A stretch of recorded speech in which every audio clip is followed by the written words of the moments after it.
Olá pessoal, bem-vindos a mais uma edição do Kabbalah Cast. Essa semana nós estamos na porção da Torá de Aharei Mot e Kedoshim, duas porções da Torá. E na segunda delas, Kedoshim, a gente lê o versículo Ve'avta le'reacha kamorha, amar a seu próximo como a si mesmo, que o grande sábio de 2000 anos atrás, Rabi Akiva Ben Yosef, disse que esse versículo é o centro de toda a Torá.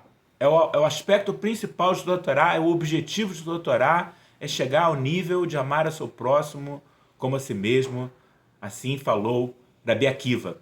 E nós estamos numa época do ano, e a Harei Mot e Kedoshim sempre são lidas nessa época do ano, chamada Sefirat HaOmer, contagem do Homer, em que todas as noites nós contamos um dia, até que o dia 50 é Shavuot, a entrega da Torá no Monte Sinai. Então a gente está construindo um receptor para receber a totalidade da luz do Criador em Shavuot, no Monte Sinai. E essa época é considerada uma época de luto e tristeza.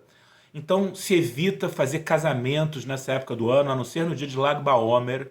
No meio desses 49 dias, tem um dia, o dia 33, chamado Lag BaOmer, que vai ser na semana que vem, que é o aniversário de falecimento de Rabi Shimon Bar Yochai. Esse dia é bom para se casar, pode se casar, é bom para fazer coisas novas, mas em geral, nessa época do ano, não se faz casamentos, não se começa coisas novas, importantes.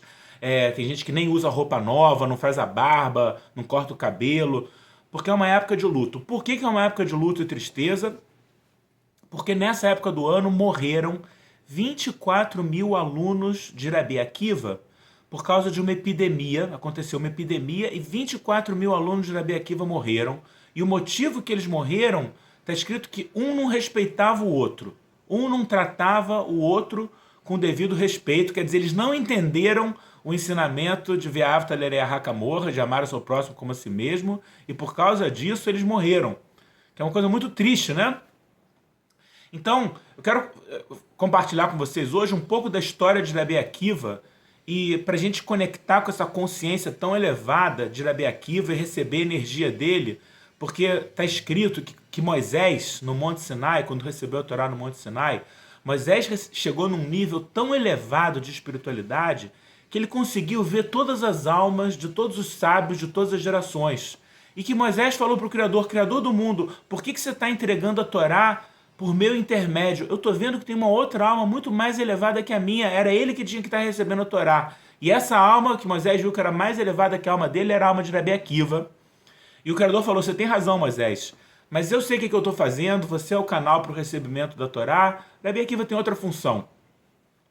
Então Rabi Akiva é uma alma incrivelmente elevada e tem uma história famosa no Talmud, na Guemará, no final do tratado Makot, que Rabi Akiva e mais dois outros sábios chegaram no Monte do Templo em Jerusalém. E essa época, há cerca de 2000 anos atrás, foi a época da destruição do segundo templo. Os romanos tinham destruído o Beit HaMikdash, tinham destruído o templo sagrado em Jerusalém. Então Rabi Akiva e seus colegas chegaram no Monte do Templo e viram o templo sagrado em ruínas. Que tristeza, o templo sagrado estava em ruínas. E não só isso, enquanto eles estavam observando, saiu uma raposa do meio dos escombros, do meio das ruínas do templo, saiu uma raposa. Quer dizer, realmente estava tudo destruído, já tinha até vida selvagem, o templo estava destruído, o coração da espiritualidade do povo de Israel estava destruído. E os dois sábios começaram a chorar. E Rabi Akiva começou a rir, abriu um sorriso. E aí os sábios perguntaram, os colegas perguntaram, por que você está rindo? A gente está chorando da destruição do nosso lugar sagrado, por que você está rindo? Aí Rabi Akiva falou, olha, vocês como eu são estudiosos das escrituras. E está escrito no livro dos nossos profetas que essa destruição ia acontecer. O profeta Isaías, outros profetas, profetizaram a destruição do templo e a destruição de Jerusalém. Então era sabido que isso ia acontecer. Então vocês, nós agora, estamos presenciando o cumprimento de uma profecia, a profecia da destruição. Mas também está profetizado que vai vir depois a reconstrução e que depois vai vir um momento de total revelação da luz e de paz e de boa vontade, uma era messiânica de total revelação da luz. Então, se a profecia da destruição foi realizada, e a gente está presenciando isso e testemunhando isso com os nossos olhos, a profecia da reconstrução também vai se realizar. Pode ter certeza que vai se realizar. Então vocês estão chorando porque vocês estão vendo a destruição. Mas eu já estou vendo na frente, eu estou vendo a reconstrução. É por isso que eu abri um sorriso, é por isso que eu estou rindo. Então Rabi Akiva disse que tudo que o Criador faz é pelo bem. Ele tem uma frase conhecida: tudo que o Criador faz é pelo bem. Que a gente tem que trazer para a nossa consciência e para a nossa vida essa forma de pensar. Por mais que uma situação pareça ser escura, pareça ser uma coisa de escuridão, eu tenho que saber que tudo que o Criador faz é pelo bem e que vai acabar sendo bom.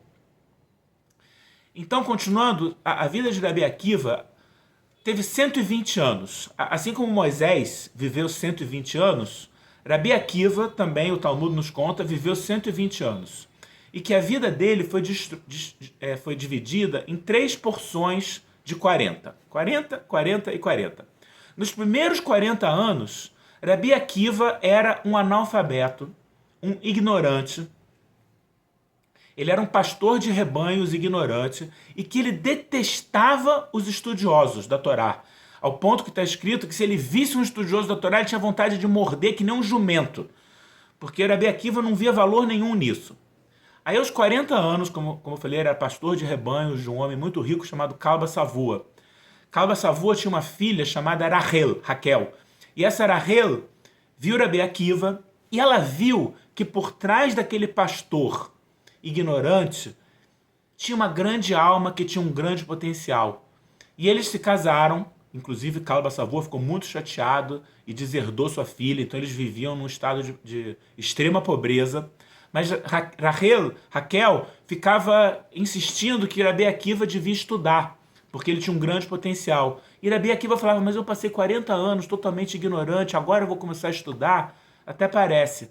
Até que um dia ele estava andando na beira de um rio e tinha uma pequena queda d'água e tinha um pinguinho, um gotejamento de água que caía numa pedra. E ele viu que a pedra estava furada. E ele entendeu que ela estava furada por causa daquelas gotas d'água que estavam ali incessantemente pingando em cima da pedra. Aí ele falou: se a água mole caiu na pedra dura e fez um furo, pode ser que realmente, se eu começar a estudar devagarzinho, a minha cabeça vai se abrindo, o meu coração vai se abrindo e eu consiga adquirir alguma sabedoria. E daí vem o famoso ditado: água mole em pedra dura, tanto bate até que fura. Mas então Rabi Akiva começou a estudar. Ele foi para Jerusalém. Eles moravam na Galileia, ele foi para Jerusalém estudar. E ele passou anos estudando, passou os próximos 40 anos estudando para se tornar o maior sábio da Torá daquela época. E ele chegou a ter 24 mil alunos. Até a história conta que no meio desses 40 anos, ele resolveu voltar para casa, na Galileia, no norte de Israel. E quando ele chegou lá, a mulher dele estava de costas conversando com uma vizinha. E a vizinha estava exatamente falando para ela: Raquel, quanto tempo você ainda vai aguentar viver essa vida de viúva? Teu marido foi embora, teu marido está lá estudando em Jerusalém, vocês nem se encontram. Quanto tempo você vai continuar aguentando isso? Aí a Rachel falou: se é para ele se tornar um grande sábio, eu aguento quantos anos forem. Na mesma hora, Rabi Akiva virou de costas, nem falou com ela, voltou para Jerusalém para estudar mais. E ele se tornou, como eu falei, o maior sábio, que tinha 24 mil alunos. E que quando, depois desses 40 anos, ele voltou novamente para casa, a Raquel veio abraçar ele, mas só que ela estava maltrapilha, de pobreza, e os alunos não reconheciam ela, não conheciam ela, e ela começou a abraçar a Rabi Akiva, e eles acharam que era uma mendiga. Aí eles falaram: sai daí, larga dele, larga do nosso mestre.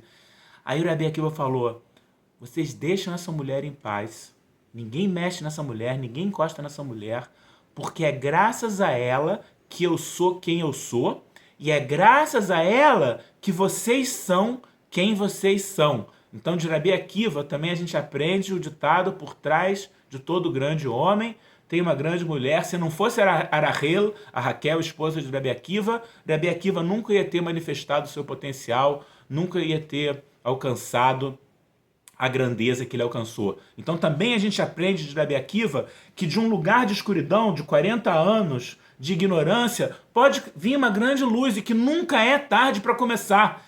Nunca é tarde para começar a se conectar com a luz, por mais que você tenha feito coisas erradas e tenha vivido uma vida negativa no passado, você sempre pode mudar e você sempre pode começar uma jornada, um caminho de transformação. Mas então, continuando, Rabi Akiva chegou a ter 24 mil alunos, mas faltou a eles o conceito de Ve'ahavta l'reacha, amar ao próximo como si mesmo, e eles morreram nessa época do ano, nessa terrível epidemia. Então imagina agora a vida de Rabi Akiva. Ele passou 40 anos se dedicando a iluminar outros homens, a ensinar espiritualidade para outras pessoas. Criou um grupo incrível de 24 mil alunos, sem internet, sem mundo digital, um a um número incrível de alunos, e eles morrem numa epidemia. Então o que podia ter passado na cabeça de Rabi Akiva nessa hora? Deus não quis, eu dei o meu melhor, eu fiz o meu possível, já estou com uma idade avançada, o que eu posso fazer? Eu desisto, era isso, não deu certo, meus alunos morreram. Ele podia facilmente ter desistido, mas o que fez Rabi Akiva? Perseverou. Ele continuou educando mais pessoas, ensinando mais pessoas, e ele teve mais 5 alunos.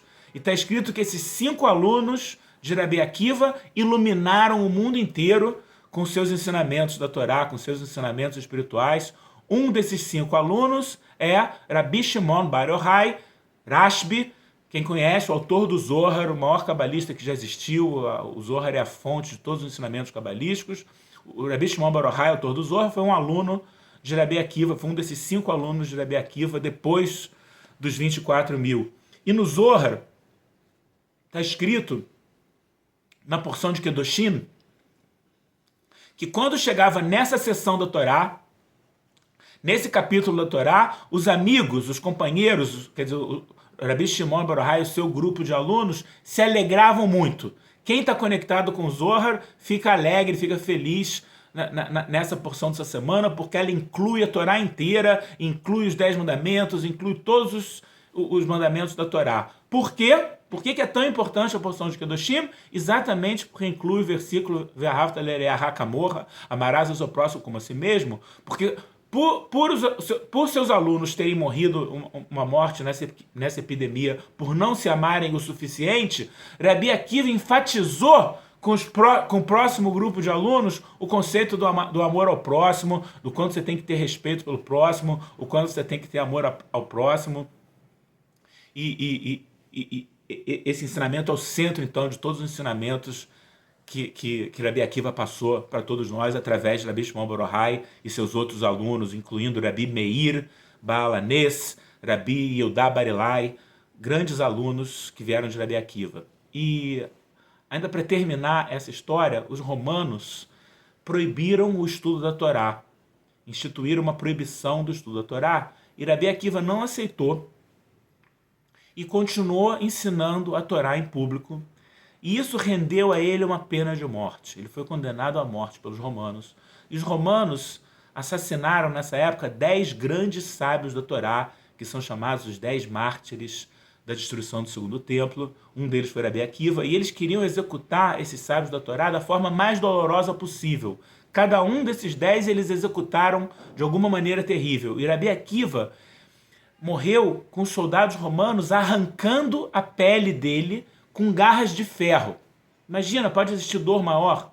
E está escrito que nessa hora que os romanos começaram a arrancar a sua pele com garras de ferro, Rabi Akiva falou a oração do Shema Israel, Hashem Elokeinu, Hashem Echad, escuta Israel, o Eterno é nosso Deus, o Eterno é um, e que ele prolongou a palavra Errad, Errad, e quando ele chegou no final, a alma dele deixou esse mundo. E o Zohar explica que nesse momento os romanos estavam vivendo uma ilusão. Eles achavam que estavam causando terrível sofrimento a Rabi Akiva, esse grande sábio da Torá.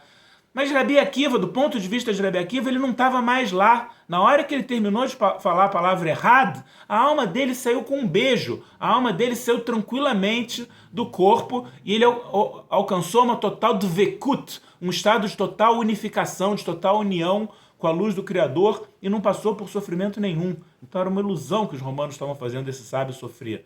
Mas está escrito que um aluno, vendo essa cena, ficou horrorizado e falou: mestre, é essa a recompensa pelos seus estudos, pelos seus ensinamentos, pela sua dedicação a Deus? Essa é a recompensa? E Rabi Akiva falou: você está entendendo tudo errado. Eu esperei por esse momento a vida inteira. Um momento que eu posso amar a Deus, como está escrito nos Mais Israel, Ve'ahavta et Hashem Elokecha, amarás o Senhor teu Deus, Bechol levavcha, com todo o seu coração, o Vechol asherai, com toda a tua alma, o Vechol meoderra, e com tudo que você tem. Eu falei esse versículo a vida inteira, e eu sempre me perguntava como que eu vou conseguir um dia amar a Deus com tudo que eu tenho, com todo o meu coração, toda a minha alma e tudo que eu tenho. E agora eu estou conseguindo atingir esse objetivo. Está acontecendo essa coisa externa, chegou a minha hora de estar nesse mundo, mas por dentro eu estou conseguindo amar a Deus e obter uma total unificação. Para mim esse é um grande momento. Para de falar mal desse momento, porque eu esperei por esse momento, eu estou atingindo uma grande unificação. Então, de novo, a gente vê como que até na morte, Rabi Akiva via que tudo que Deus faz, tudo que o Criador faz é pelo nosso bem. E que quando a gente tem essa consciência de que tudo que o Criador faz é pelo nosso bem, o bem se revela mais rápido. Se a pessoa fica reclamando da vida, por que é tão difícil, por que isso acontece comigo, por que é injusto, mantém o processo permanece. Se a pessoa entende, isso também é pelo bem. Gamzel Tová, como disse o mestre de Rabi Akiva, Rabi Nahum Mishgamzu. E Rabi Akiva fez um upgrade, porque Gamzel Tová, isso também é pelo bem, Gamzé, isto também. Quer dizer, não é tão bom assim, mas tá bom, eu vou acreditar que é pelo bem. Rabi Akiva foi para tudo que o Criador faz é pelo bem. Quando você sabe que tudo que o Criador faz é pelo bem, esse bem se revela mais rápido. Não que a gente tenha o mérito de se conectar com a grande alma de Rabi Akiva e saber o tempo todo que tudo que o Criador faz é pelo bem. Amém. Se você está gostando desses vídeos, por favor, deixe aqui a sua curtida, deixe o seu comentário. Eu gosto muito de ler os comentários, eu tento responder a todos eles, então deixa aqui o teu comentário. E se você quer se aprofundar no estudo da Cabala, faça o curso online de Cabala, tem aqui o link. Faça o curso online de Cabala, um curso completo, é o mesmo curso que eu dou na forma presencial há 20 anos, há mais de 20 anos. Existe ele gravado aqui online, tanto Cabala 1 quanto Cabala 2. Faça o curso de Cabala, eu tenho certeza que você não vai se arrepender. Você vai aprender muitas coisas práticas para você trazer para o dia a dia, para aumentar o seu nível espiritual, para aumentar a sua conexão com a luz. Muito obrigado e até a próxima.